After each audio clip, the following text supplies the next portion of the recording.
Going to do the work for the stabilizers. These are the pieces that attach to the main body, and then of course the stabilizers themselves. So they're all ready. What I need to do is take the parts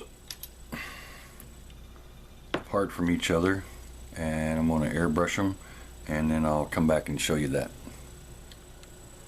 I've primed all the parts. This inner well, I first primed it with the Stynylrez Res Black, and then I went over it with the Stynylrez Res Gray, and the rest of the pieces I just went over with the Stynylrez Res Gray. So there's a little shade difference in there since this one's going to be in shadow. So what I'm going to do next, while I still got it primed, is I'm going to take a light wash with the Vallejo wash. I'm going to go over everything with the wash, and then I'm going to come back and spray everything with this modelworx aged white.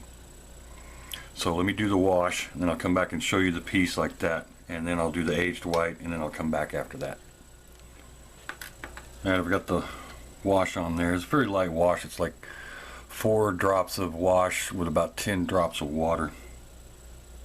And it may be hard to see on camera because cameras always kind of wash stuff out. But there are some dark spots in the crevices and the creases, which is what I wanted. So now I'm going to let this dry, and then once it's dry, I'm going to paint it with some modelworx aged white. So I will do that, and then I'll come back when that's done. Got all the parts painted with the aged white, and it's probably hard to see on the camera, but there are some darker spots in the recesses where I put that wash. I mean, there's still some weathering to do, but this will give me a good place to start.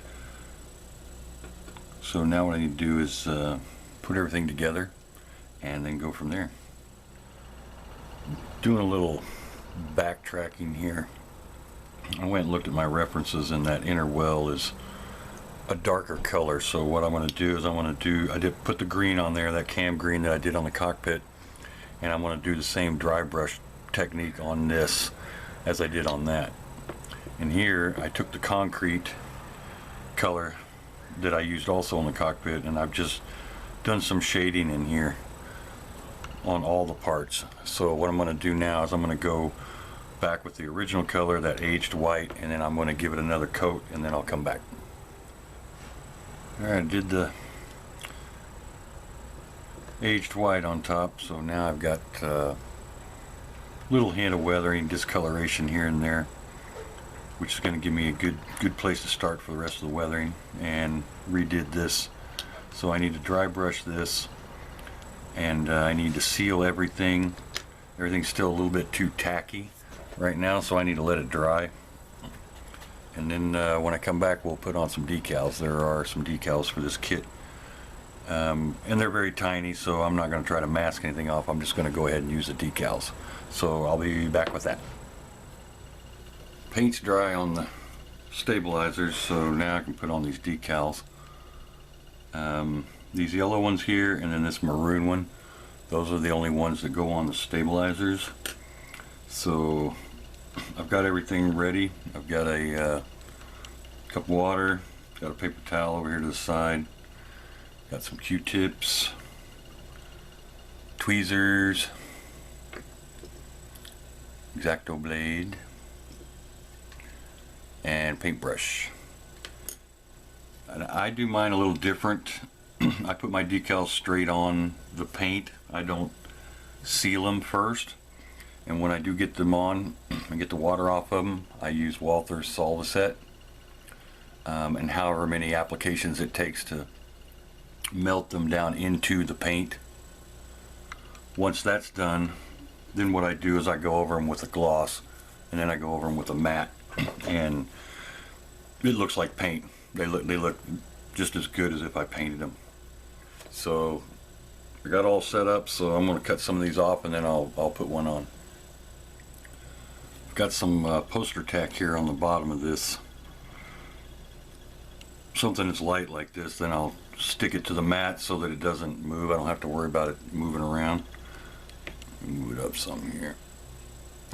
Just makes it easier to apply the decals if this piece isn't moving all over the place. And I've got my decals already soaking in the water. So then I take my brush and I put some water on the part.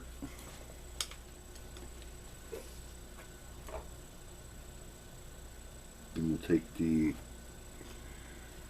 decal, take my X-Acto blade and just slide it just like that.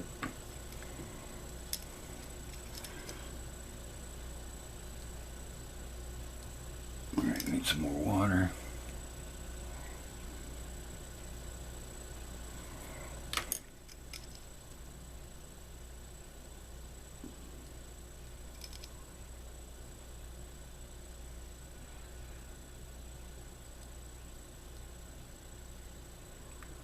Alright, I got it on there. Take a Q-tip here. Softly tamp it down. Not only absorbing the water, but getting it to lay down onto the plastic.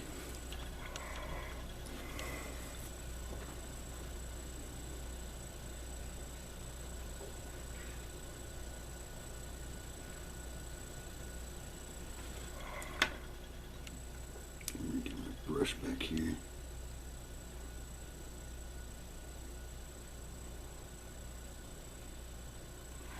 Okay, now that it's down there good enough, take some of the Walthers and I just dab it. Just make sure you cover the entire decal, and then you just sit and wait. So I'm going to do the rest of these decals and then I'll show you what they look like when I get it all done. Alright, got these pieces done. As I said before, what I first use is this Vallejo gloss varnish, spraying just over the decal, and then after that dries, go back in with this Vallejo matte varnish. Now everything is dry and you can see it looks just like paint. So this method works really well for me, and it's a little bit quicker, I think. One thing I did notice is that the Walthers started bleeding some of the red on this decal, so there's a little kind of a pink haze going off here, which is fine. It's a Star Wars model, so it becomes weathering. So what I have left to do on this piece is I do need to mask off and spray this little grill looking thing here that I noticed on the reference on both sides. And I also have to do the dry brushing on these two pieces, but I'm going to do all that off camera, and when I come back for part 4, start doing some weathering on these pieces. So I want to thank you guys for watching, and thank you for subscribing, and I will see you guys for part 4.